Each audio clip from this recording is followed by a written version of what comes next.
Glass mosaics were pounded into dust. Books were ripped apart. Wooden panel paintings chopped into pieces. And the blood of the holy images, so it was said, soaked the clothing of the iconoclasts. It wasn't only little things either. The monuments of the city were actually covered in images. This, for example, was part of a great milestone that stood at the centre of the city. The emperor decreed that the sacred image of the Virgin that it contained should be scraped away and a picture of his favourite charioteer put up in its place. What on earth was going on?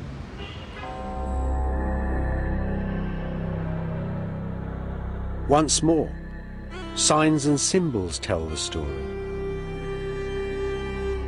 About the year 750, that same emperor who so hated holy images restored this fine old church, St. Irene's in Constantinople.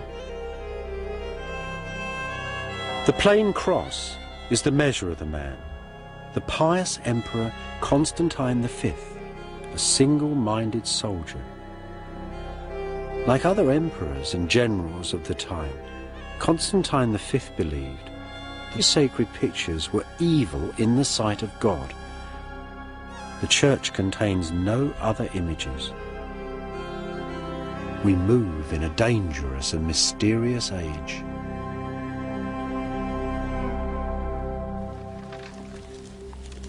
Part of the dark mystery of iconoclasm was actually solved a few years ago in the Vatican Library by the study of this old book. Now this book, well, it was clearly more than 1,000 years old, but the text in it was twice as old as that and more. This is called Ptolemy's Handy Tables, and it was written in ancient Alexandria in Egypt, and it describes all the passages of the stars and the sun and the moon through the sky. What was so remarkable about this copy of it was not simply its beauty, but also the fact that it had been written at the height of iconoclasm, right at that burning beginning when every image in the churches were being destroyed. Now, the key of this book and the central image of it is this beautiful plate in the front.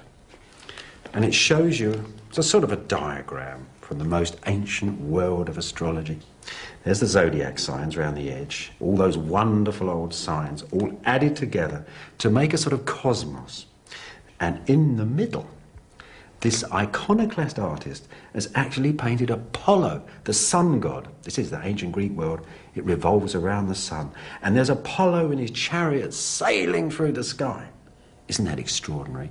These pious emperors who think so deeply and so hard about Christianity put Apollo in his chariot at the centre of the universe. Why do you think they've done that? The truth is, of course, this man is interested in these old pagan values. He's thinking of luck. Charioteers, his favourite charioteers, ran races and won them in the centre of Constantinople. The charioteers brought luck and victory to his city, and that's what these iconoclasts wanted. They wanted a pure Christianity, but they wanted that most ancient virtue, luck.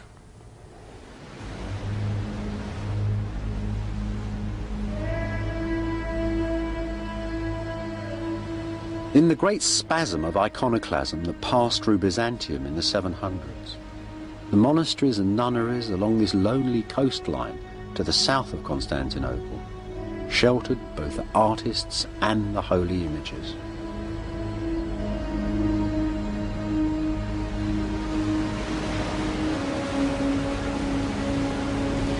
The battle for the icons ebbed and flowed throughout Byzantium like a summer storm. But you know, those pictures never really left the people. They were too much beloved. The monks really fought for them. The monks of the great imperial monasteries of Constantinople, the monks that lived here in this idyllic land along the coast of Marmara, they died for those pictures. There were icons too, even in the royal palace.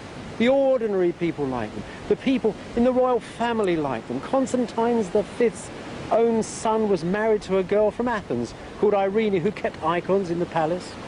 Now, Irene was an interesting lady. She wanted the icons back. And when her son finally became emperor in his own right, she took him back to the room where he'd been born, a room of shining porphyry, and had him blinded and restored the pictures. That terrible story of Irene wasn't the end of the iconoclasm.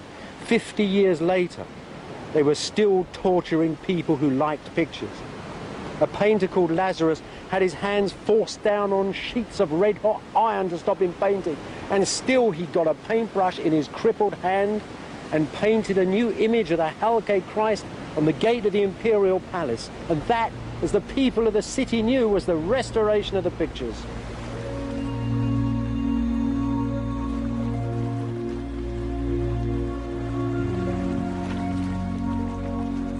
In the year 867, on the 29th of March, the Patriarch of Constantinople, one Photius, dedicated the first pictorial mosaic in the Church of St. Sophia, the great cathedral of Byzantium.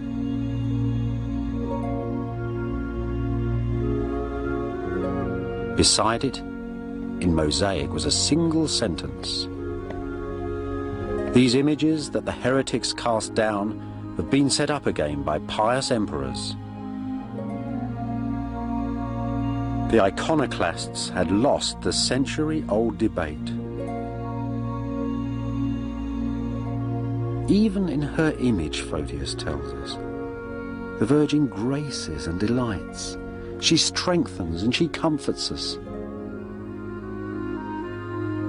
Once again, the holy pictures filled Byzantium with their unearthly presence. In St. Sophia, images of Christ were placed up in the dome, and here, above the church's central door, where only the emperor could enter. Not the favourite Western image of a mortal Christ impaled in time upon a cross, but the old familiar figure from the palace gate, Christ of all time and of all places, Christ, Lord of the cosmos. Before this ancient image, penitent emperors now prostrate themselves in awe.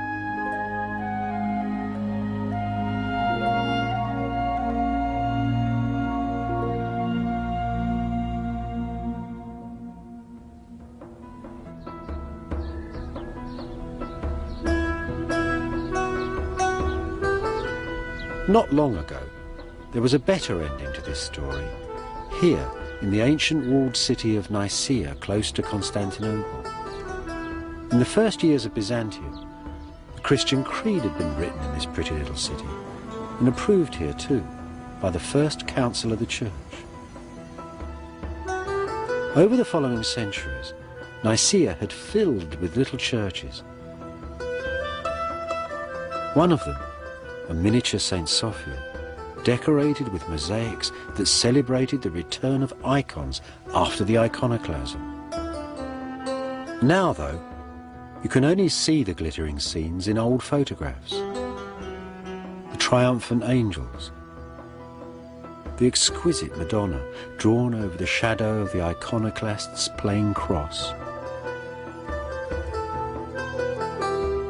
All of this was blown away in the Greek and Turkish wars of 1922, and each side still blames the other. How is it that people can show such tremendous ferocity to such quiet beauty, such passive images? Well, these pictures were actually intended to actually take part of the identity of the Virgin, part of the eternal cosmic identity of the Virgin. Something was there at the beginning of time and there at the end of time, and you had it in your church. As every little icon, every little picture throughout the empire refracted these bits of holiness throughout the empire. The emperors didn't want that. They wanted to gather all that dispersed holiness around their own person in the city, along with the sacred relics inside their palace, just as they collected the taxes. So they wanted that power to themselves. But the Byzantines came from one of the most ancient cultures of the Middle East. The people wanted their images. So the triumph of the pictures, you might say, is really a compromise. The emperor gets his sacredness, his divine power and his taxes in Byzantium, and the people get their pictures. The compromise is the most indelible aspect of the Byzantine identity.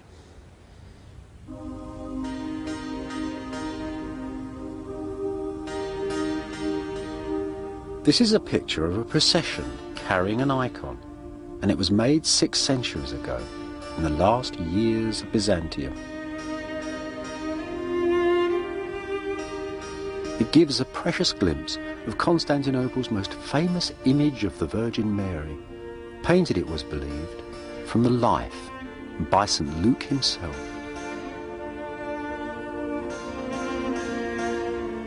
Underneath are some of those who centuries before had fought iconoclasm and found their way to paradise. Saint Theodosia, the Virgin Martyr, the abbots of the monasteries, the artists, they hold the pictures that they died for.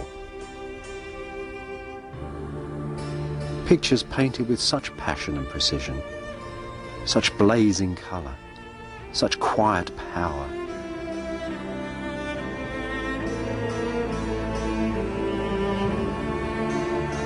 They say that on the last night of Byzantium, on the evening of Monday, the 28th of May, in 1453, just hours before Constantinople fell to the armies of the Turks, that the Virgin came down into her city for the last time and took her picture back to heaven.